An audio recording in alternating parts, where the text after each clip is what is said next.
Hi guys, welcome back to my channel. Today we are doing the last reading wrap-up of 2023.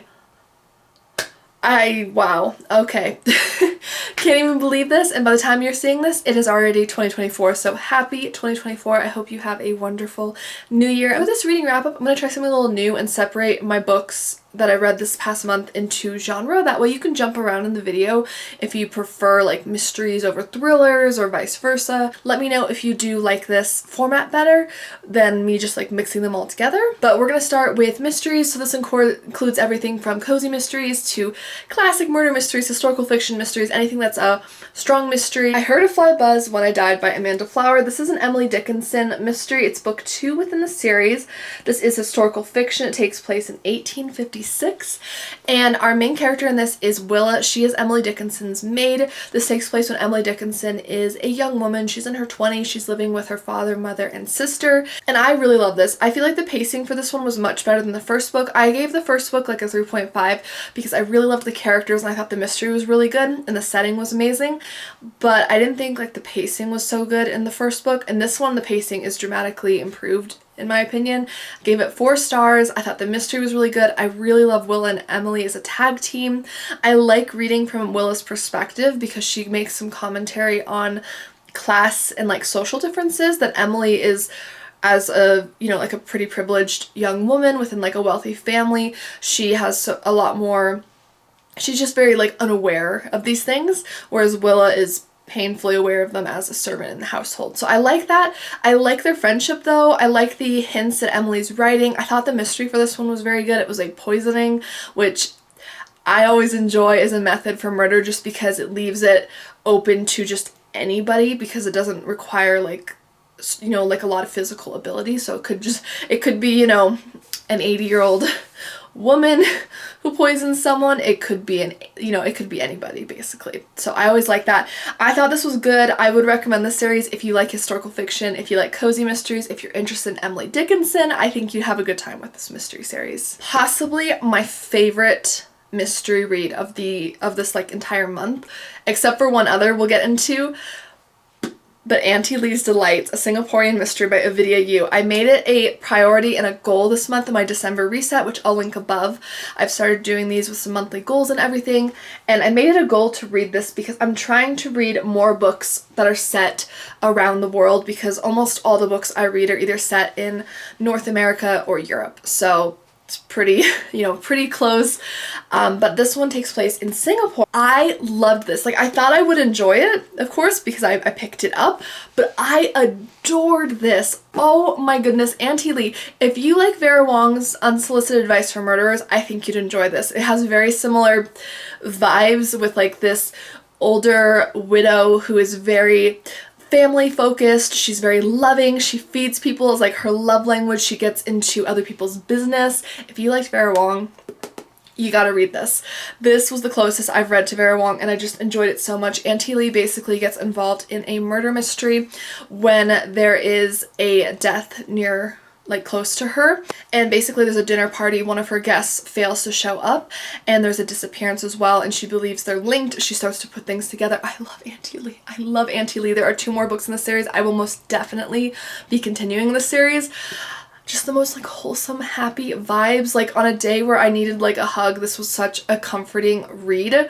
But the mystery was still very fun, I thought. I did put it together, but I think it made sense. I thought it was a good, like well thought out mystery. I will definitely be reading the other books in the series. A DNF I had, and I had this in my Christmas like winter reading vlog this month, I'll link it above, is Bellweather Rhapsody by Racculia. I was so excited for this. This is not a cozy mystery. This is like kind of just a classic murder mystery, and it combines murder, music, and eccentric humor, and it does have a very like, it's advertised as having like a page turning, kind of like a blend of genres, but I feel like this is probably more mystery, so I'm putting it in this category. This, I mean, watch that vlog for my full thoughts on this, but I ended up DNFing this like early, like 40 or 50 pages in. Like I really didn't get that far in. For starters, we start with a flashback to, so the main setting is this hotel, the Bellweather Hotel.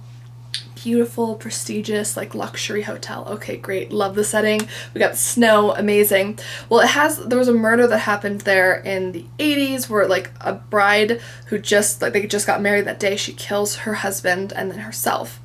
later on in the future now we're reading, and basically there's this music competition there, and there's these teenagers who are there for the music competition, and one of the roommates goes missing, and they're staying in the same room. Good premise. I like the isolated location. I love the hotel. I love a present and like past murder connection, like, or cold case connection. I love that personally. But the first chapter of this was a flashback to the original crime that had happened before, and it was told from the perspective of a young girl, and it was such a mature writing style for this young girl. And I know maybe she was supposed to be super intelligent or something like that, but I couldn't believe it. Like, it was so unbelievable. And then fast forward to the future, we're reading about these two twins who are in the music competition. They're like 12. And again, the writing style just felt so mature for these young kids. And I just felt so bored. I felt like pacing-wise, we were like 40 or 50 pages in and like nothing had happened. Like, all we had done was followed the twins, and they had arrived at the music competition in the hotel, and that's like all that happened. And I was just not really gelling with the writing style, so that's why I DNF'd this personally.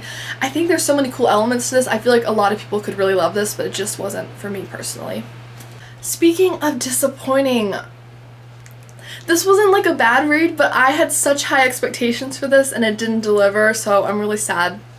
This is The Proof of the Pudding by Rhys Bowen. This is part of the Royal Spyness mystery series. I love this series. I checked it out from my library. This is like book 18 in the series. I've read all of them. Like, I'm caught up on the series. I was so excited for this one because it takes place where Georgie, or Lady Georgiana, our main character, she is married, she's expecting her first child, they're in their first home together, and she's actually going to be hosting like some people, and she found a French chef, and she was very excited because they've had some issues with staff before. The chef is amazing, and during their dinner party, one of the guests, who's this author who lives nearby, asks to be able to borrow their chef for the night for a party he's having.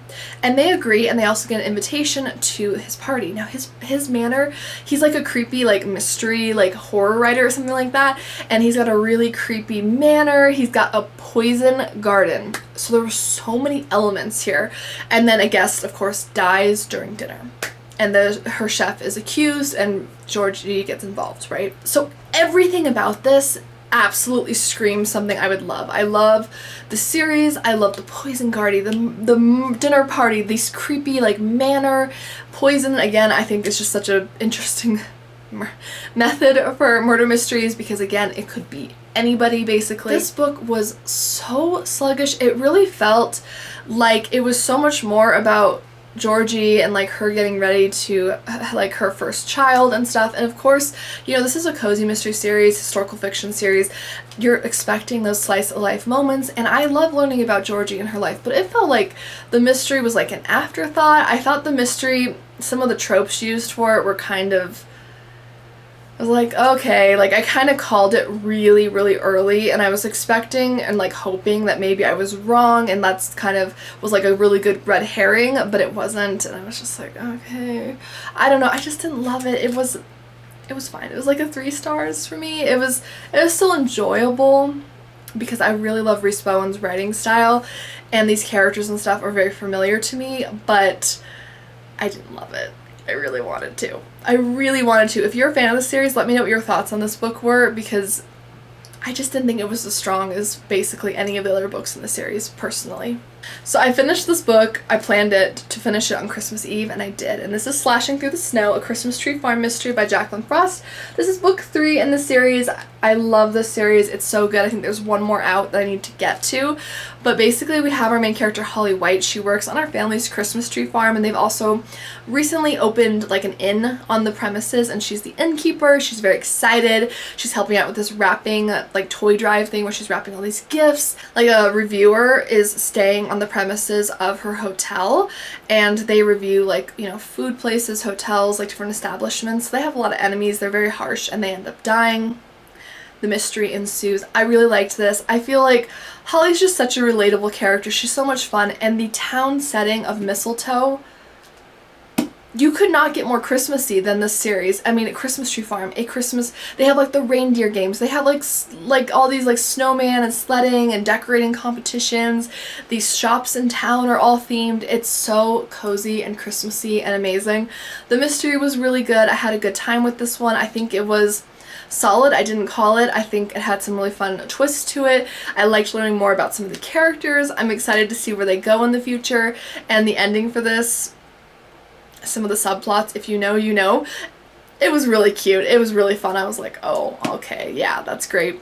Like, just a fun way to end it, and just so heartwarming. So I really love this series. It's always just such a fun, uplifting read, and I just love the setting so much. So I read Death on Tap by Ellie Alexander. So I'm a big fan of her Bake Shop mystery series, but this is my first of her Sloane Kloss mystery series, which is a brewing mystery series. It takes place in a town in Oregon, which is kind of like the Bavaria of the West, and it's very big on brewing. Now, I will say, going into this, I would not normally have picked up this cozy mystery series because of the theme, because I don't drink, so I don't know a whole lot about it. It's not something that particularly interests me, but because I love Ellie Alexander so much, I was like, I gotta read it.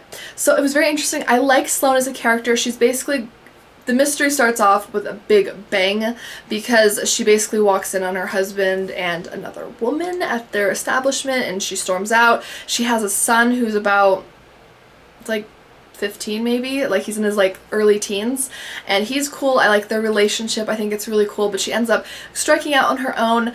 I really loved her relationship with her in-laws. I thought it was really interesting how things are like kind of turning out with them. I liked her relationship with the new guy that she's starting this like, that she's working at this like brewing company with now. I like her. My criticism for this is that basically she starts working at this new like tap house, brew house with the new guy after she, you know, finds out with her husband because they work together, so she leaves, starts working in a new place, and of course like a murder happens there, and that's kind of what kicks everything off. My criticism with this is it felt like the mystery just kind of like fell in her lap, like all the clues and like the solution, it just kind of fell in her lap. Like she didn't feel like an active sleuth to me, like she just kind of was there and like happened upon answers to things. Like I don't feel like she really took the initiative and was like actively trying to solve the mystery. Like she'd sometimes be standing there and like, oh, I wonder who did it, but like it just didn't, I don't know, it didn't have like that spark to me. Now, I just picked up book 2 from my library, so I'm planning on trying one more book from the series. It might just not be for me, I don't know, but I gave it like a 3.5 stars. Another one I loved, this was the other one I was talking about, that was probably one of my favorite reads this month, was The Maid by Nita Prose. It's actually made my top 23 of 2023 books. I'll link it above. Molly the maid is our main character, and she's described as a bit of an odd, eccentric individual. She's not very good at reading social cues. I think a lot of people, myself included, who read it kind of get the impression that maybe she has autism and possibly like OCD just based on her description and kind of the way she goes about life. And unfortunately she's recently lost her grandmother, who really helped her out with like some of the social stuff, like kind of interpreting things for her. So she's going through a grieving period, which I found to be a very compelling side story. And one day Molly's going about her job. She works in this like really nice hotel, and she finds a customer, one of the residents, is dead in their bed. So she calls for help, and she actually ends up being a suspect. And I thought this was a really heartwarming story. It's more like it's a very character-driven story. It's more about Molly and her character development.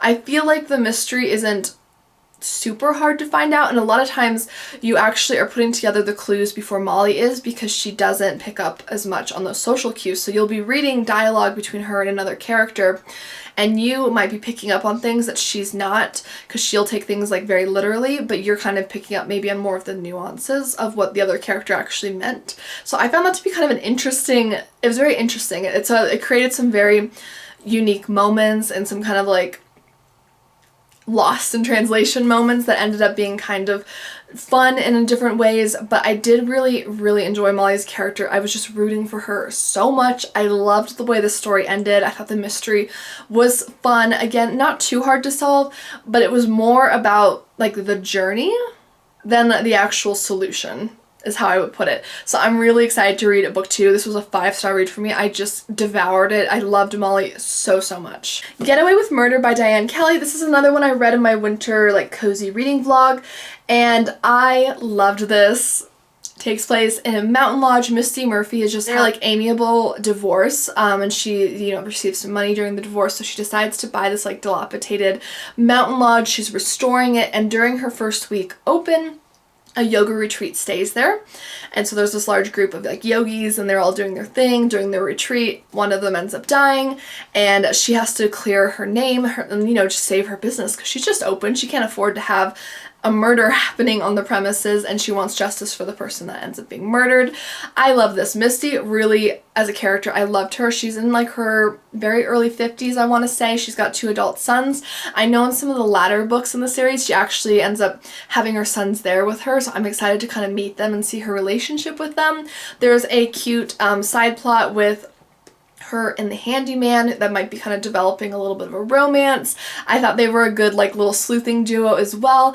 There is a cat yeti right here and you actually get to read from the cat's perspective a few times, just like little short snippets, and it's hilarious. It made it so like that topped like just tipped it up like another half star for me. I loved that so much. And there's also a cute dog that the handyman has, so you kind of get cats and dogs if you are someone who enjoys like animals and cozies like I do. So I thought this was really fun. The mystery was great. The final clue for the aha moment, I thought it was so clever. I did not see it coming at all. It was really good and I just loved this. So I'm really excited to read more from the series. I think there's 3 out currently and I want to get my hands on the other 2. So can't wait for this. Another one I read recently is Mousse and Murder by Elizabeth Logan. This is part of the Alaskan Diner mystery series. I checked it out for my library and I really enjoyed this. Our main character is Charlotte, or Charlie as everyone really calls her, and basically we're about a year into her of taking over her mom's diner in Alaska, and her mom and dad are away. They're on a cruise, they're enjoying retirement. Charlie's really wanting to step up to the plate,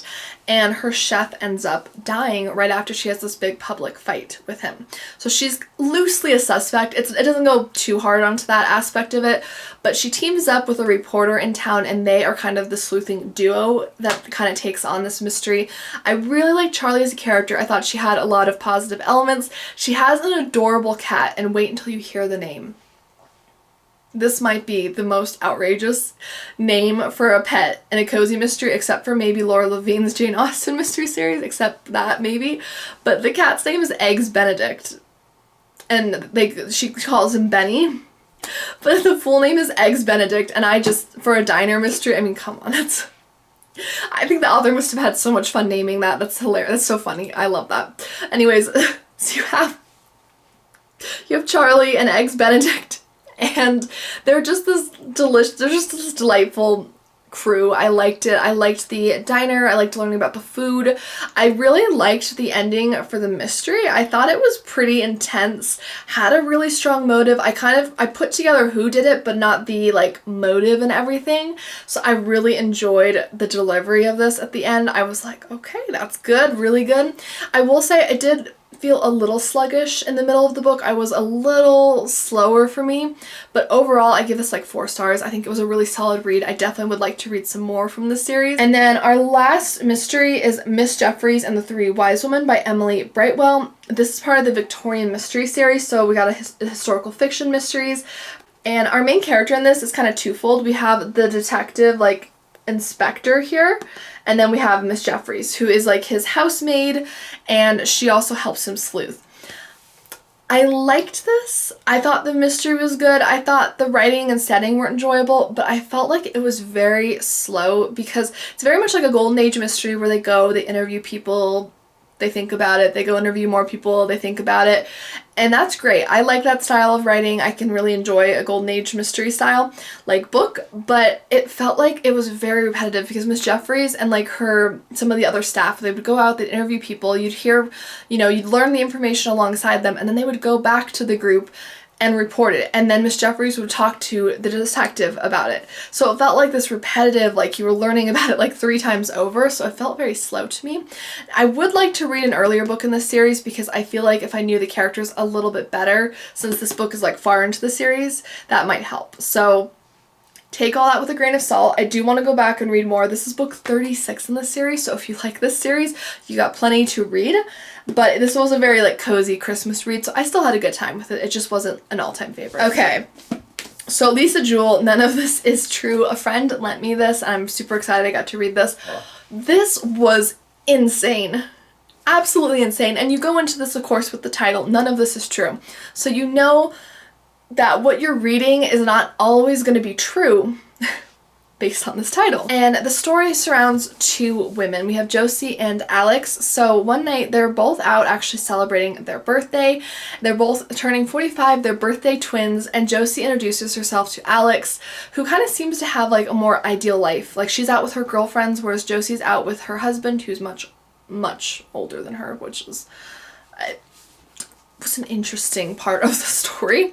But basically they bump into each other later on, like a few days later, and Josie tells Alex, who has a podcast, that she has a story for her, and it's about her life and some changes she's looking to make.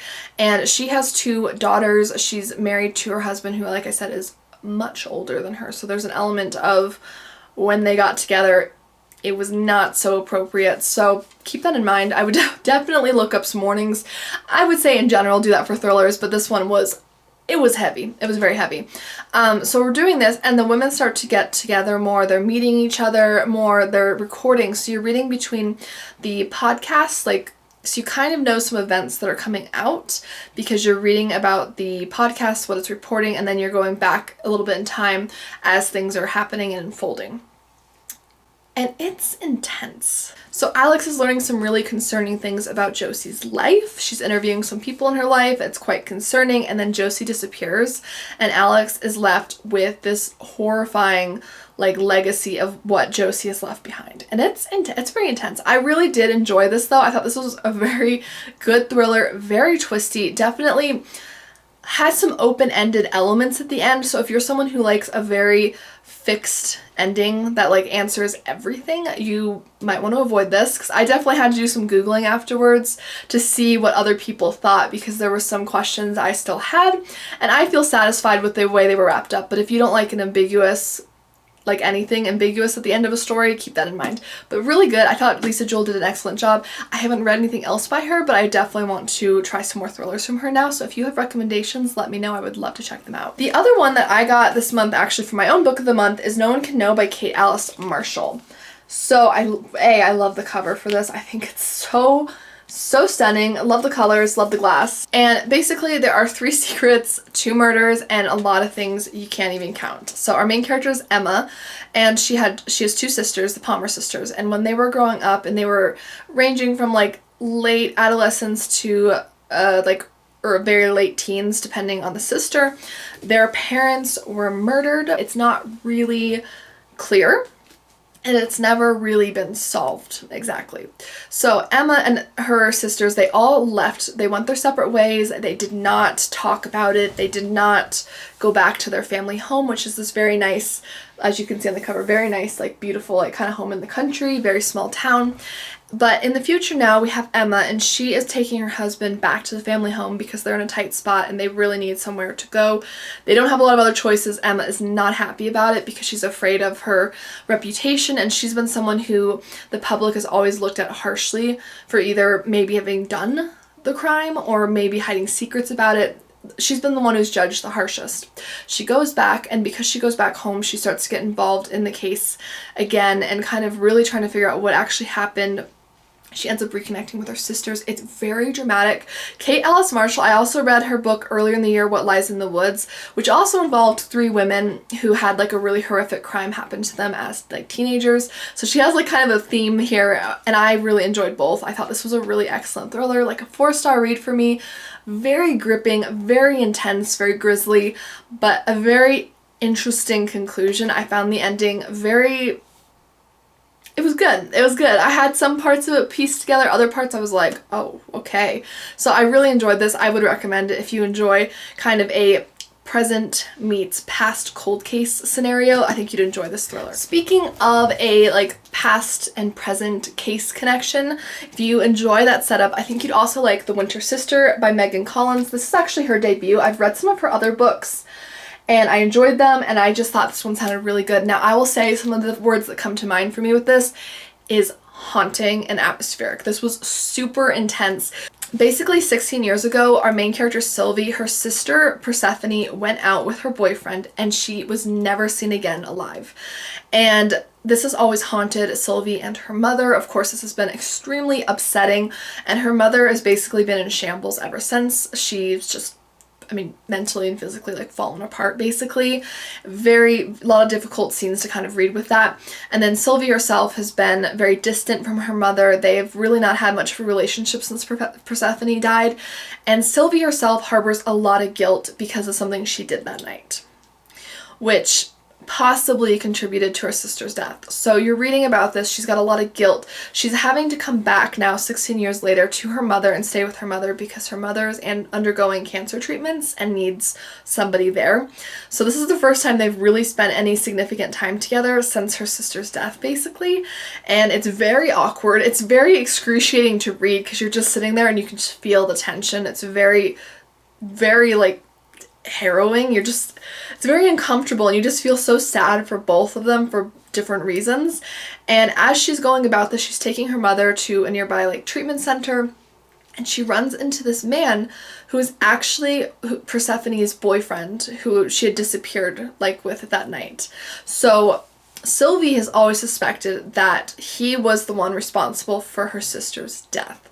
So she starts to verbally get into it with him, and this thriller follows her going into the mystery and really trying to solve it. Now, will I say, is this like classic thriller where the character's really like in danger the whole time? Not really. It's more of a psychological danger.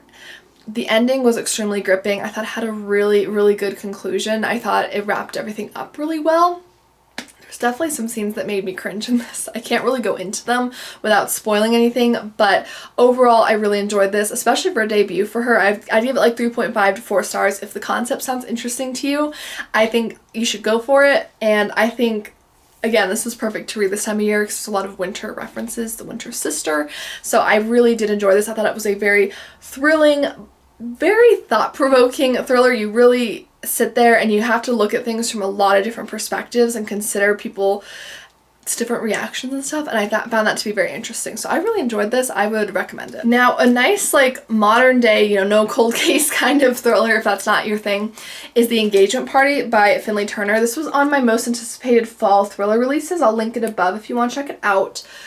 I liked this a lot. This was really fun. Do I think there was anything unique about this thriller in terms of the premise? No. This uses a lot of tropes that are very common in thrillers. However, these are all tropes that I personally really love, and I thought it was done well. Like, it was fun. It was fast-paced. I flew through it. I had a good time. Was it something that stands out as a very distinct thriller that's like gonna make my top favorites? No. But if you like the tropes that I'm about to describe, I think you'd like this. I think you'd have a good time with it, which is, for me at least, when I'm reading a thriller, my top priority is I want to be entertained. That's my go-to. I want to be entertained and on the edge of my seat and just not able to think about anything else because I'm so focused on like this page-turning thriller basically. So our main character in this is Cass, and as you would guess from the title here, she is recently engaged to her fiance Murray. They've had like this whirlwind romance, like they've only been together a few months, and she hasn't met his family.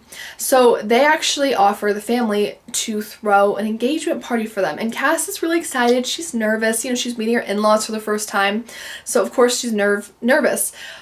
But what Murray doesn't tell her is that his family has money, and not like money, they have like serious money. They're actually one of the most powerful and wealthy families in North Carolina. So she arrives at this estate and it's massive. It's like old money. It's like fabulous kind of wealth. And she's just like, oh, like she's very intimidated, as like the majority of us would be, I would be. And she's like, okay.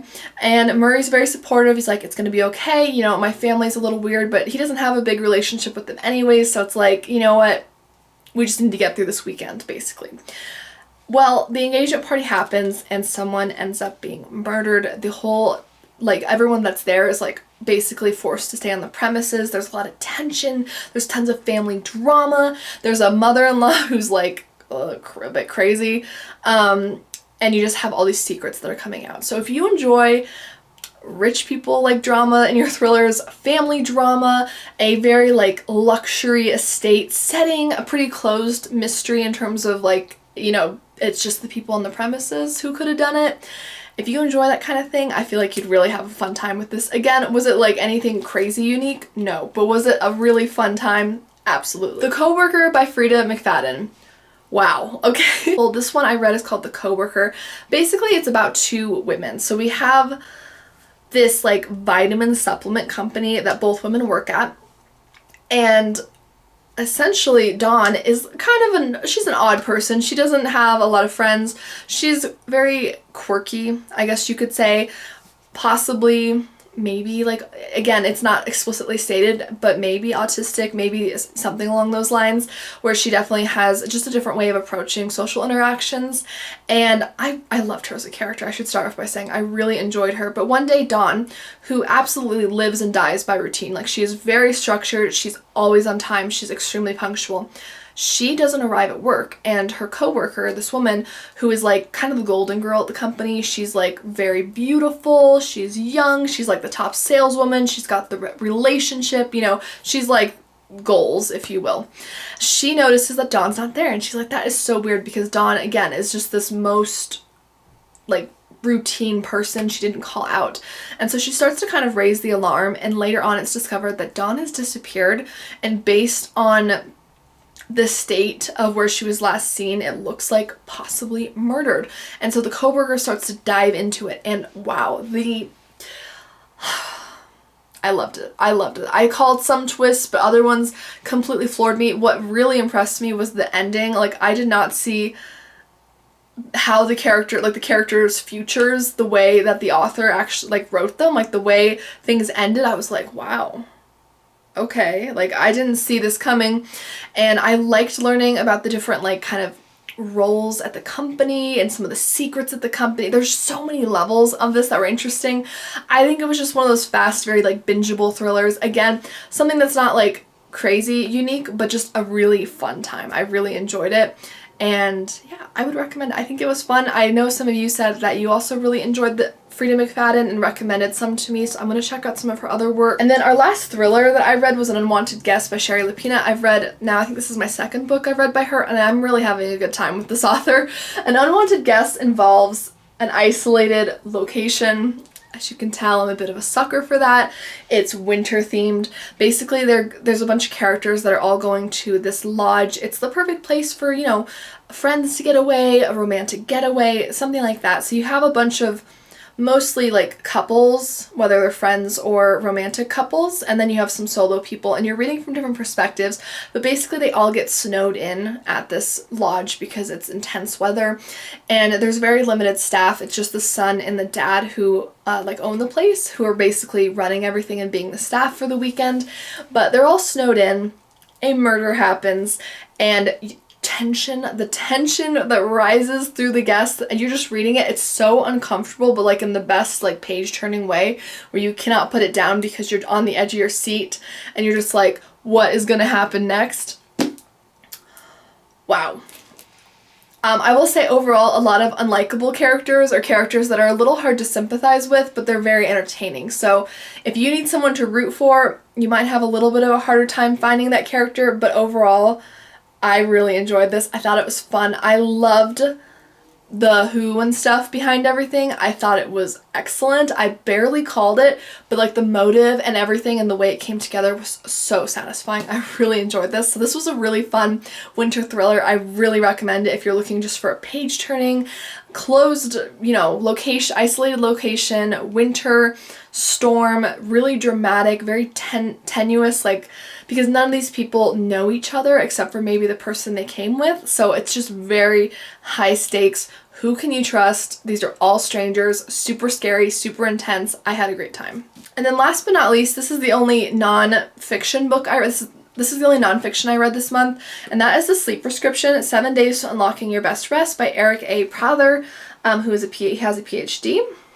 And the author is actually a renowned sleep scientist. He works in clinics to help patients with like issues with sleeping. And I am somebody who does unfortunately have insomnia.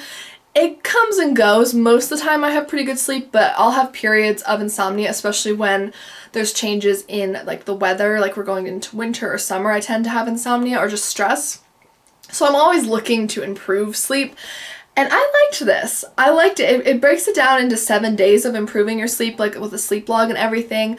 I feel like if you're like me and you've read other books on sleep before or watched documentaries, if you know about sleep hygiene, overall. There's probably nothing that's extremely shocking in this, but it's a really good overview of everything that is best for like sleeping, especially if you are someone who struggles with insomnia. And it also gave me some new insights, some new ways to approach things, and also just reduced some stress about sleep, which then helps you to sleep better because you're less stressed about it. So I found this really helpful. It's less than 200 pages, so it's a very quick read, very easy to get through, and I really found this to be helpful. So if you are someone who struggles with insomnia or just wants to improve your sleep, I would say check this out. I found it to be very useful, like a really handy little guide, and yeah, I had a good time with this. So I just wanted to share this in case any of you are like me and maybe struggle with insomnia, because I know that's unfortunately a pretty common thing that a lot of people struggle with from time to time. Alright guys, and that is everything. Thank you so much for watching. Please let me know, what did you read in December? What were your favorite reads or your least favorite reads? I love to hear about both. And if you have any thoughts on any of the books I read and whether you liked them as well or didn't, let me know your thoughts. I love to hear your thoughts on the things that I read as well, even if your opinions are different. That's what makes it fun. And I will see you guys in my next video. I do post new book content every week on this channel, especially within mystery and thriller genres, so if you enjoy those, definitely hit subscribe and come cozy up with me in some of our reading vlogs coming up. And I'll see you guys in my next video. Bye!